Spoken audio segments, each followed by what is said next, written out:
महादेव जी क्षत्रिय के हैं कि ब्राह्मण के हैं, वैश्य के हैं। पूरी शिव पुराण को पढ़कर देख लेना। एक एक वेद, एक एक पुराण और एक एक शास्त्र को उठाकर देख लेना। कहीं पर यह नहीं लिखा कि ये देवता को यही वर्ण का व्यक्ति भजेगा, इसके सिवाय कोई नहीं भजेगा।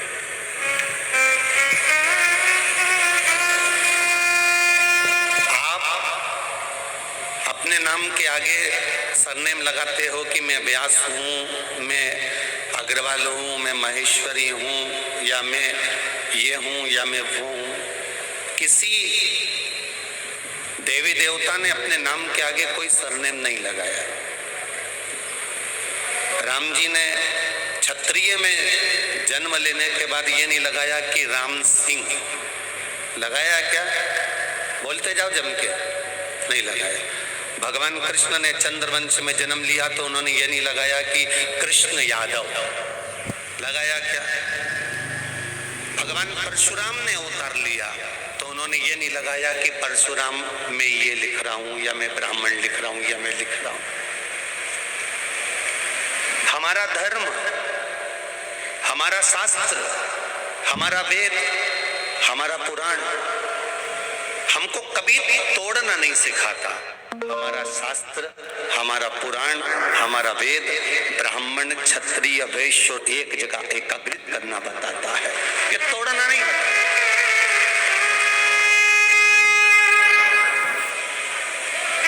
ये तो दुनिया के लोगों ने तोड़ दिया अपनी अपनी रोटी को सेकने के लिए, अपने अपने पद और प्रतिष्ठा को पाने के लिए, अपनी अपनी कुर्सी और बल को पाने के लिए। पर परमात्मा कभी किसी को तोड़ा नहीं।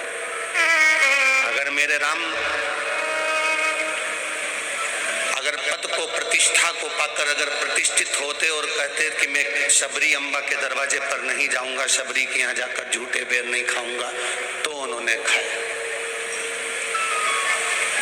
भगवान कृष्ण सोचते कि मैं यदुकुल में जन्मा हूं, इतने बड़े राज सिंहासन पर, द्वारका के सिंहासन पर बैठा हूं, मैं विदुर जी के यहाँ जाकर छिलके नहीं खाऊंगा, तो खाया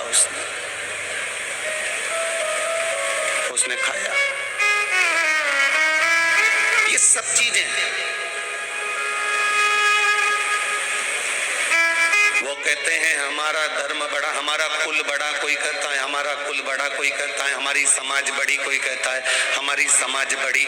आज पूरा सनातन धर्म को लोग समाजों में तोड़कर विभाजित करने का प्रयास कर रहे हैं।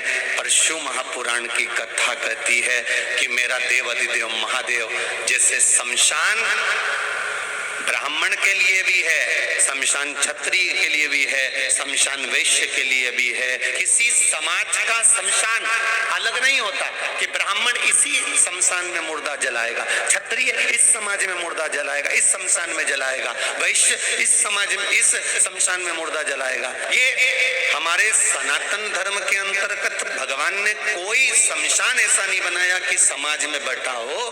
भगवान ने शमशान एक बनाया और कह दिया कोई भी हो बस जाएगा और वो राख हो जाएगा। वो शिव की शरण है, वो शंकर भगवान की शरण, तो बाबा देव हरिदेव महादेव की शरण है।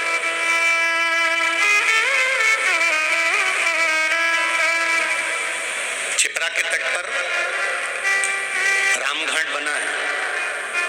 कौन कौन गया है? गए हो? चलो रख लो। प्रयागराज में रामघाट बना है, कोई कौन कौन गया है? ठीक है, रखो। हरिद्वार में रामघाट बना है, गए हो? रख लो, हाथ नीचे। काशी में रामघाट बना है, गए हो? रखो। यमुना जी के तट पर मथुरा में रामघाट बना है, गए हो? रखो। प्रत्येक चित्रकूट चले जाओ, चाहे तुम अयोध्या चले जाओ, चाहे तुम प्रयागराज चले जाओ, चाहे तुम दुनिया की किसी भी तीर्थ स्थल पर चले जाओ, पंचवटी नासिक चले जाओ, वहां पर तुम्हें रामघाट मिलेगा। क्यों? राम जी के राज्य में किसी समाज के लिए अलग अलग घाट नहीं बनाए गए थे। राम के राज्य में सब एक थे, इसलिए राम घाट बनाए गए थे कि सात जात का व्यक्ति जाए, ब्राह्मण भी जाए, क्षत्रिय भी जाए, वैश्य भी जाए, सब एक जगह पर जाकर बैठ जाए, सब एक जगह पर जाकर भजन करे, सब एक जगह पर जाकर भगवान का नाम जाप करे। पर लोगों ने तोड़ दिया।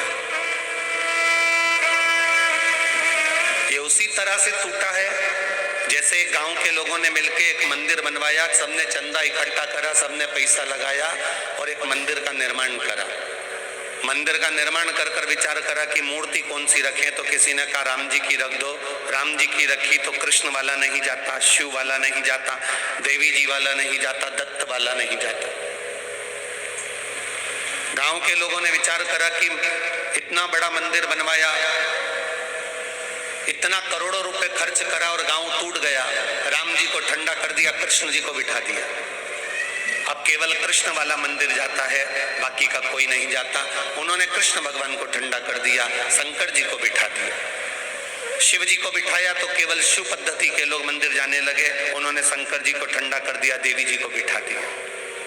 केवल देवी जी वाले मंदिर जाने लगे। एक एक देवता को बदल बदल कर देख लिया तो भी लोग टूटे हुए थे। तब उन्होंने मंदिर में ताला लगा दिया, मूर्ति को ठंडा कर दिया, ताला लगाकर किसी संत की प्रतीक्षा करी और कोई अड़भंग संत उनके गांव में आए और उन्होंने कहा महाराज जी, हमने सात जात के लोगों ने मिलकर, पूरे गांव के एक एक व्यक्ति ने मिलकर, सभी समाज ने मिलकर एक मंदिर बनवाया था। उसमें हमने राम जी को बिठाया तो राम वाला जाए, कृष्ण को बिठाया तो कृष्ण वाला जाए। उसमें जिस देवता को बिठाते हैं बस केवल वही मंदिर में जा रहे हैं। सात जात का आदमी एक साथ मंदिर में जाए, ऐसा कुछ बता दीजिए।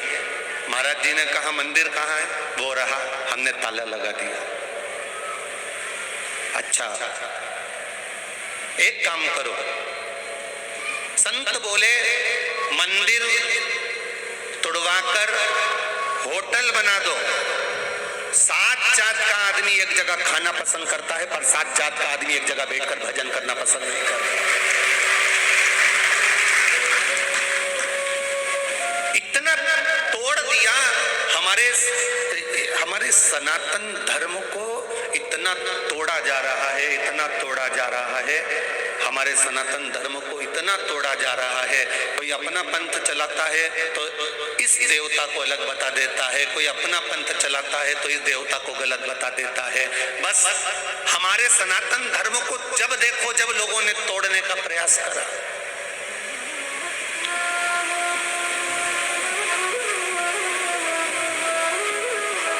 जिस समय पर राजा भर्तरी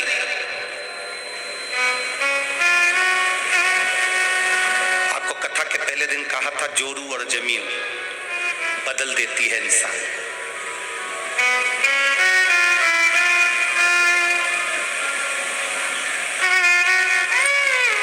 एक लड़के की शादी हुई, पत्नी 2-3 साल साथ में रही, अदालत में केस लगा दिया। लड़के की माँ को भी थाने में बिठा दिया, पिता को भी थाने में बिठा दिया। केस लगा दहेज का। केस लड़ते लड़ते लड़ते लड़ते लड़के की 10 साल 12 साल की जिंदगी निकल गई। ईमानदारी से बोलना, उस लड़के की 12 साल जिंदगी निकल गई। और जिंदगी निकलने के बाद अब उस लड़के से कोई कहे कि केस पूरा समाप्त हो गया, अब तुम शादी कर लो, तो लड़का कहता है रहने दो, एक जो करी वही बहुत थी। अर्थात बदल गया। जोरू और जमीन बदल दी इंसान को।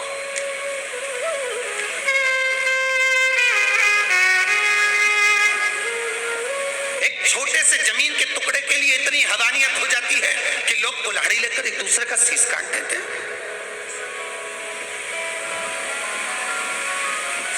एक जमीन के छोटे से टुकड़े के लिए इतना इतना दर्द भरा कांड हो जाता है कि लोग एक दूसरे को मारने को तैयार हो जाते हैं।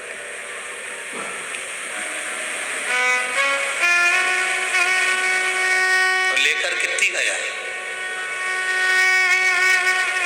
जितने पर सोता था उतनी भी पूरी नहीं लेकर गया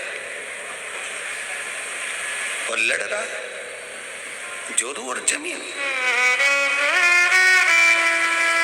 कहा राजा भर्तरी अपनी धर्म पत्नी से धोखा खा गए थे और धोखा खाने के बाद उनकी बहन ने संभाला और बहन ने संभाल कर कहा राजा भर्तरी से, रोने से मतलब नहीं है, किसी सतगुरु की शरणागति ग्रहण कर ले। राजा भर्तरी से बहन कह रही है, क्यों रोते हो, किसी गुरु की शरण जाकर बैठो। गुरु बहुत सोच समझकर बनाना जिंदगी में बहुत कठिन है, गुरु बनाना। आज के जमाने में तो गुरु भी मिल जाते हैं, ढेर कर देते हैं। गुरु फिरे बाजार में, हमसे दीक्षा ले, नरक पड़ो चाहे स्वर्ग जाओ, और लिफाफा हम ही को दे।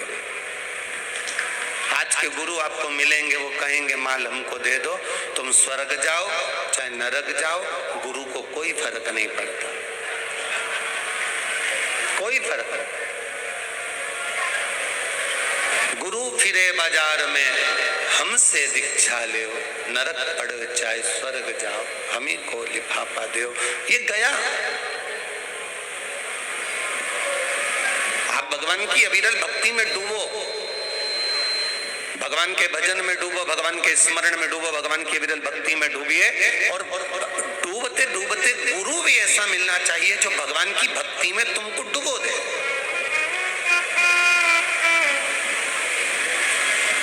भगवान के भजन में तुमको डुबो दे। ऐसा गुरु ना हो तुमको अंधविश्वास में डुबो दे। कोई तुमसे कह दे कि मेरे पास आ जाना, आधी रात को मेरे पास आना, मैं ऐसा हंडा निकाल के दूंगा तुम्हारे पास में, सोने सोने की मुद्रा हो जाएगी। राजा विक्रमादित्य के समय पर भारत को सोने की चिड़िया कहा जाता था। आज तो सिक्के चलते हैं तो अष्ट धातु के, लोहा पीतल आदि के मिले हुए चलते हैं, पर राजा विक्रमादित्य के समय पर सोने के सिक्के चलते थे। आज भी आप सर्च कर निकाल सकते हो। राजा विक्रमादित्य के समय पर सोने के सिक्के चलते थे। सोने की चिड़िया कहते थे। दासी, नौकरानी, सेवा करने वाली, चाकरी करने वाली भी तन पर 10 किलो से 12 किलो सोना पहनकर सफाई करती थी। वो राजा विक्रमादित्य का समय था। इस अभिमान में मत जीना कि मेरे पास में 4 सोने की चेन है, मेरे पास 4 अंगूठी है, एक लंबा सा मंगल सूत्र 12 कली का है, हाथ में चूड़ा है, पांव में पायल है। ये सोचकर अहंकार में मत जीना कि तुम्हारे पास इतना सोना है। राजा विक्रमादित्य के समय पर एक नौकरानी के पास में 12 किलो सोना होता था जो तन पर पहनकर चलती थी, जो तन पर धारण कर चलती थी।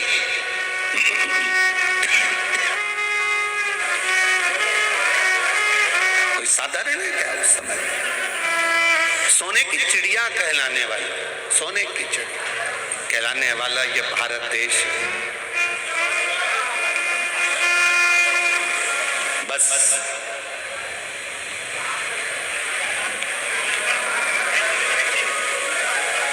एक चीज का अंदाजा रखना, कोई सतगुरु की शरणागति पकड़ने का प्रयास करना, किसी सतगुरु की शरणागति।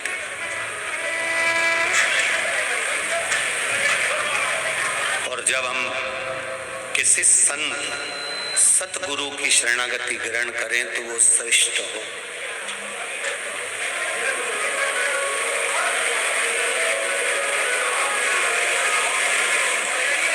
माता पार्वती जी ने शिव जी से अमरनाथ की गुफा में एक प्रश्न किया था।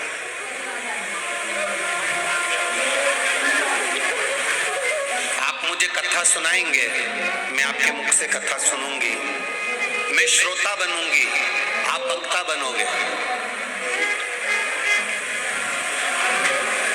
मैं श्रोता हूं, आप वक्ता हो। शिव जी आप कथा सुना रहे हो, भोलेनाथ जी आप कथा कह रहे हो, आप वक्ता हो, मैं श्रोता हूं। एक वक्ता का सही अर्थ क्या होता है?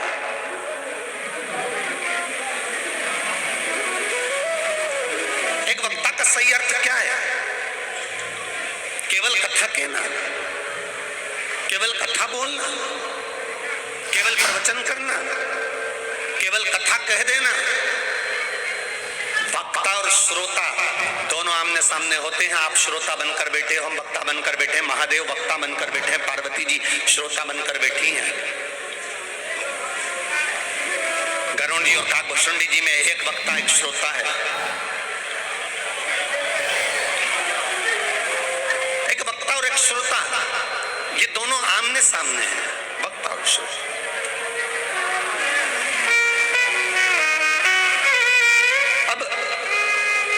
पार्वती जी शिव जी से पूछ रही है वक्ता का सही अर्थ क्या है? मेरी जीजियों और कथा मंडप में विराजमान सभी मेरे भाई, मेरे जीजाओं, बहुत सावधानी से कथा सुनना, ये बार बार नहीं मिलेगी। ध्यान से इतनी सी भी ना हटे, इसका स्मरण रखना। एक वक्ता का अर्थ माता पार्वती जी पूछ रही है कि तुम कथाकार हो, तुम कथा कहते हो, तुम वक्ता हो, मैं श्रोता हूं। वक्ता का सही अर्थ क्या है? एक वक्ता बड़ी बड़ी व्यासपीठ पर बैठ जाए और कथा कह दे,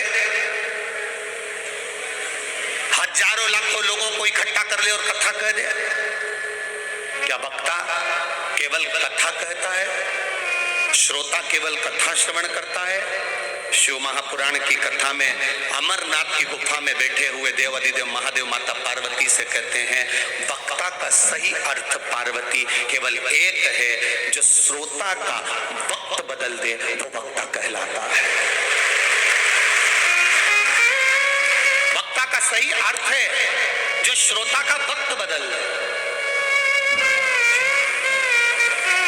श्रोता लगा है अपने घर में, परिवार में, कुटुंब में, कबीले में, नातों में, रिश्तों में, परिवार में श्रोता लगा हुआ है, उसको निकाल कर थोड़ा सा भगवान के मंदिर तक पहुंचा देना, थोड़ा सा सत्संग तक पहुंचा देना, थोड़ा सा भगवान के मंदिर देवालय तक पहुंचा देना, भगवान की भक्ति में डुबो देना, वो वक्ता का पहला लक्षण है।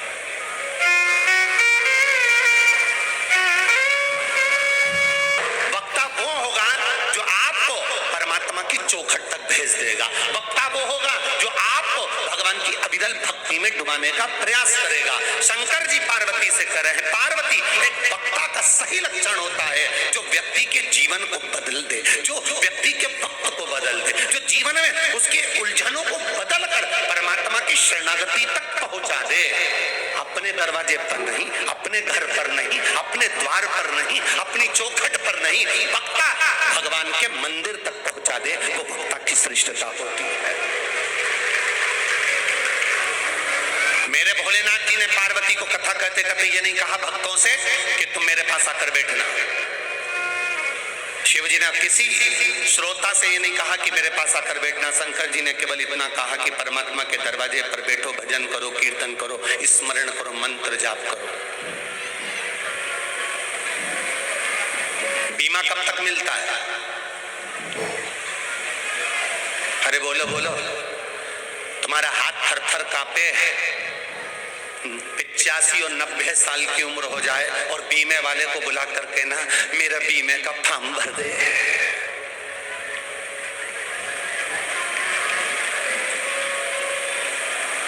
बोलो बोलो जम के, होगा? मेकअप की उम्र में बीमा होता है, चेकअप की उम्र में बीमा नहीं होता।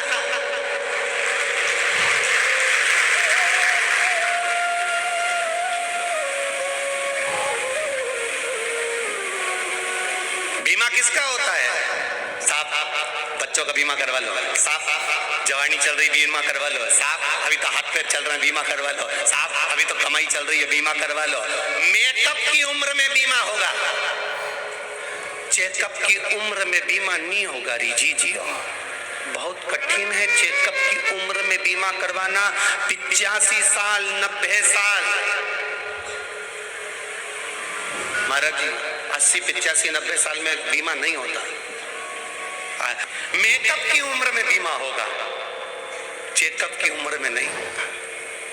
ध्यान देना, जब चेकअप की उम्र में बीमा नहीं होता, चेकअप की उम्र में बीमा नहीं होता तो चेकअप की उम्र में भजन कैसे कर पाओगे रे, स्मरण कैसे करवाओ?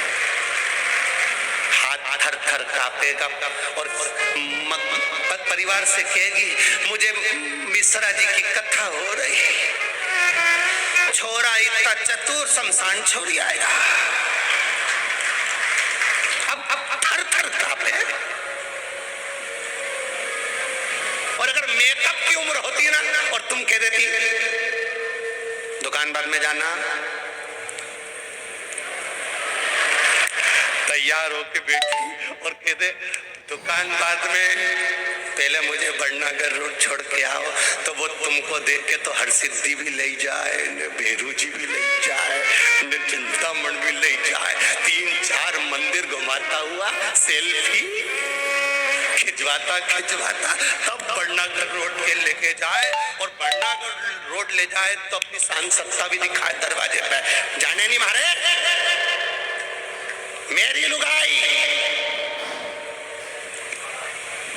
तो वो खड़े हुए दरवाजे के द्वारपालों ने भी कह दिया थारी लुगाई, हमने कब का मारी लुगाई, हमने कब कही थारी, हम थोड़ी रहते रहे कि मारी। अंदर जाने दो, जाने दो, अंदर अंदर नहीं जान देंगे। बुलाओ महापौर जी के, बुलाओ पार्षद जी के। तो अब कोई महापौर जी से कहे कि पार्षद जी से कहे कि तुम हमारी लुगाई के अंदर वहां ले जाके बिठाओ, तो महापौर जी और पार्षद जी भी कहेंगे ये कथा हम नहीं करवा रहे, ये तो महाकाल राजा करवा रहा है। ये कथा ना सियोर वाला महाराज करवा रहा है, ना समिति करवा रही है, ना जजमान करवा रहे हैं, ना महापौर जी करवा रहे, ना पार्षद करा रहे, ना कोई संसार के मनुष्य की सामर्थ्यता है कि वो भगवान का नाम उच्चारण करवा सके। उज्जैन में महाकाल की इच्छा बिना पत्ता नहीं हिलता। देवास की देवास से उधर निकल जाएगा, नागदा की नागदा से निकल जाएगा, बड़नागर की बड़नागर से निकल जाएगा, उन्हेल से निकल जाएगा, इंदौर की इंदौर से निकल जाएगा, सांवेर तक आकर निकल जाएगा, पर उज्जैन की बॉर्डर में वही प्रवेश करता है जिसको मेरा महाकाल चाहता है।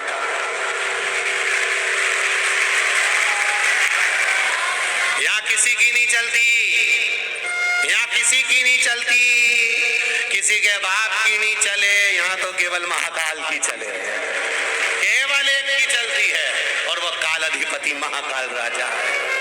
महाकाल राजा जिस समय विक्रमादित्य अपने प्राणों को त्याग रहे थे, अपने प्राणों को छोड़ रहे थे, विक्रमादित्य की धर्म पत्नी ने मंदाला ने विक्रमादित्य